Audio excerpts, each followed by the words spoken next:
Hello everybody and welcome back to the modern Green Bay and Western N scale. My name is Gabe. Today we are going to be talking about putting in a backdrop here on the New London / Seymour side of the layout and possibly a little bit over by Shiocton. Kind of wanted to show you a view of this scene, the bridge over the Embarrass River, of how it looks before we get started and have the backdrop in, and by the end of this video, I hope to show you what it looks like with the backdrop in. So let's get started with the project. Alright, so we'll start down here at this end of the layout, just to kind of give you an idea what we're doing. So this side over here is Seymour, this side over here is New London, and there'll be a backdrop right down the middle to divide the two. The backdrop is going to curve this way to about right here, kind of where the coffee cup is, to help give a little flow to the scene here and separate the two scenes a little bit more.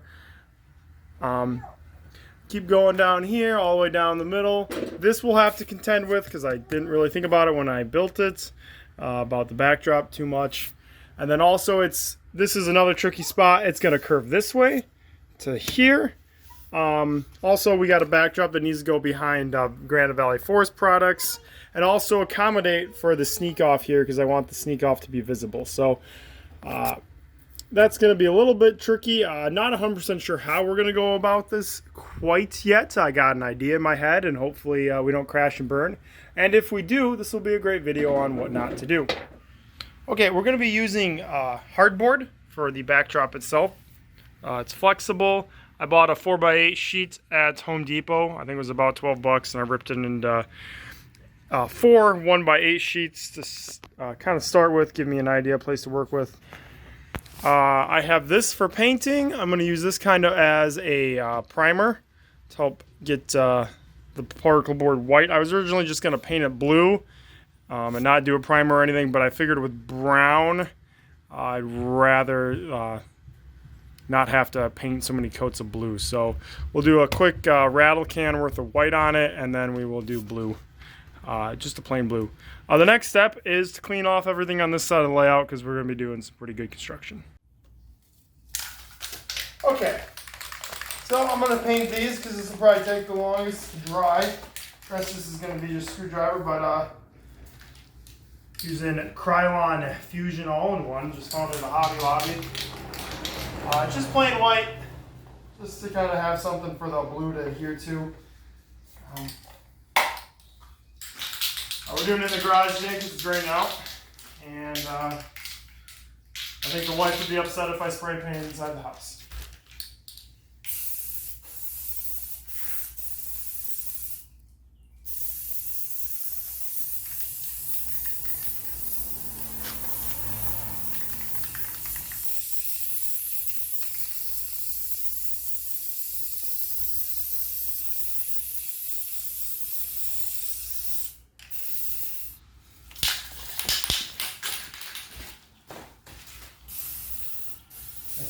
I'm getting to the end of my can.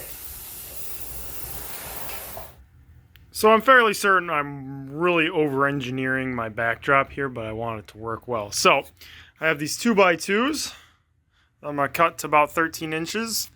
I'm going to cut out the foam so that I can screw in from the bottom and ensure that they are nice and secure in there.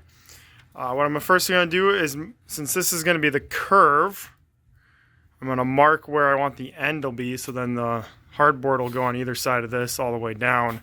And then I'm going to mark where I think some other important ones need to go to provide enough support. So this shouldn't be too hard, and then I plan on just using a drill and, knife or two to cut out the foam.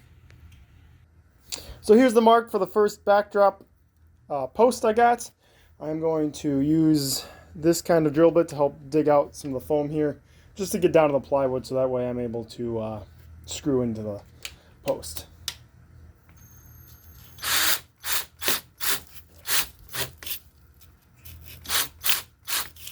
This doesn't have to be precise,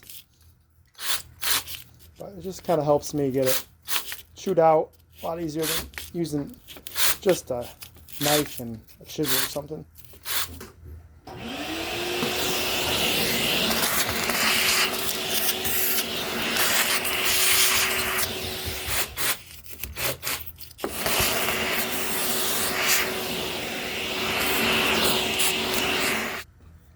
see if this fits in there really good. Not quite, needs to be cleaned out a little bit, but we'll get there. You get the idea. Alright, use an X-Acto knife to clean out the rest of the bottom, and she fits like a glove, so I can actually even twist her a little bit to adjust things. So now I got to screw in from the bottom into this, and that'll be our first support post. So you may be wondering, how am I going to know where to screw in from the bottom? Well, I'm going to drill a tap hole here quick, and that should give me a good place to start on the other side.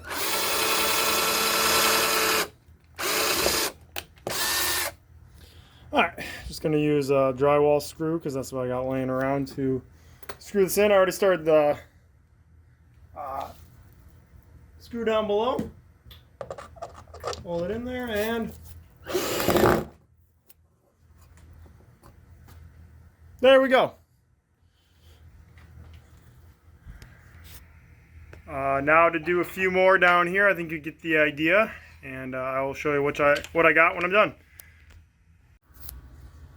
Okay, so here I was going to do 2 posts right here and here, but my problem being is I don't really want to obscure the river any more than it already is. It already kind of going at an odd angle into the backdrop. So I got a scrap piece of, oh, it's probably 1-inch thick plywood. I think I'm going to use that to make the support here, and then it'll also give me a place to start one side, start another piece of hardboard. So what I'm going to do is cut this out, put this in. We'll probably be able to screw it in, I think. So that's what I'm going to do next, and then continue on with the posts.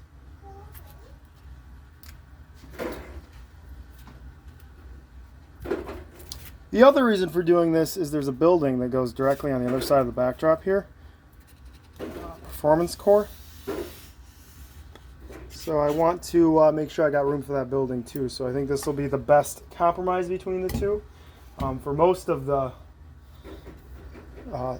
run of the backdrop, I've been favoring giving Seymour a little bit more room because there's going to be a lot of buildings on the backdrop. And making New London a little shorter because it's mostly going to be rural areas. But I think for here, I'm going to try to give New London the best possible shot at shining. So.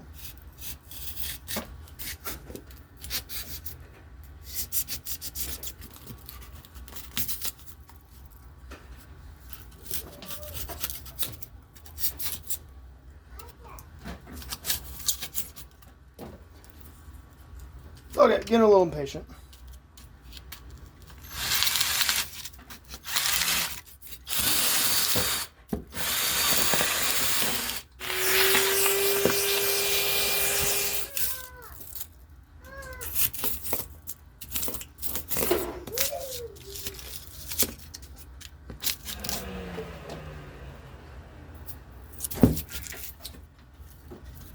And perfect.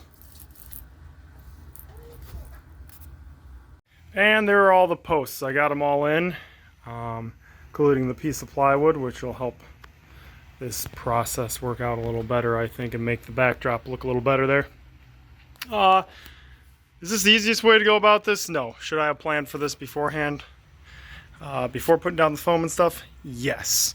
Do I look like somebody who plans things out, or have you seen any evidence of that in any of my videos? Because I have not.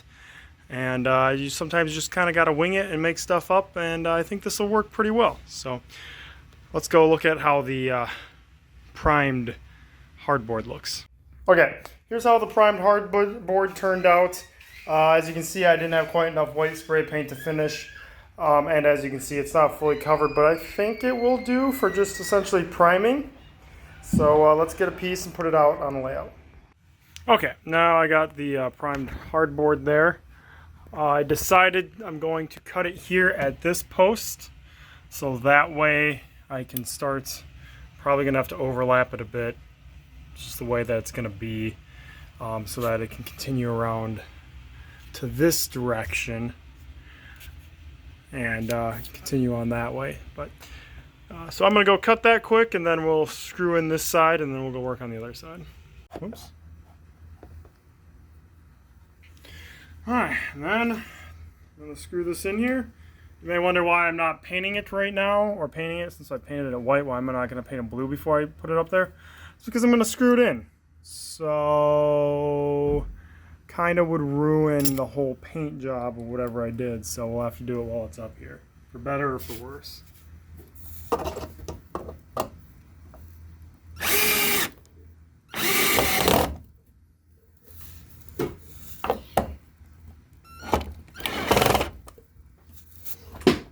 Yeah, there's one end.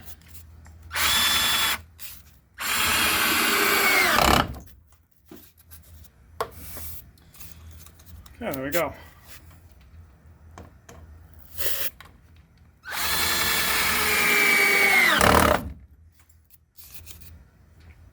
Alright, that end is in.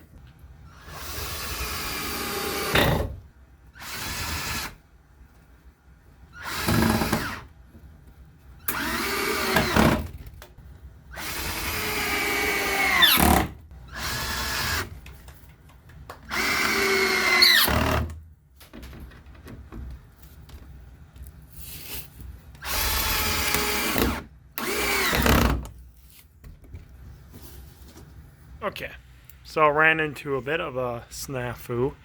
So as you can tell, this side is shorter than this side. And I thought, first when I put this on, I thought, well, did I cut all of these too long?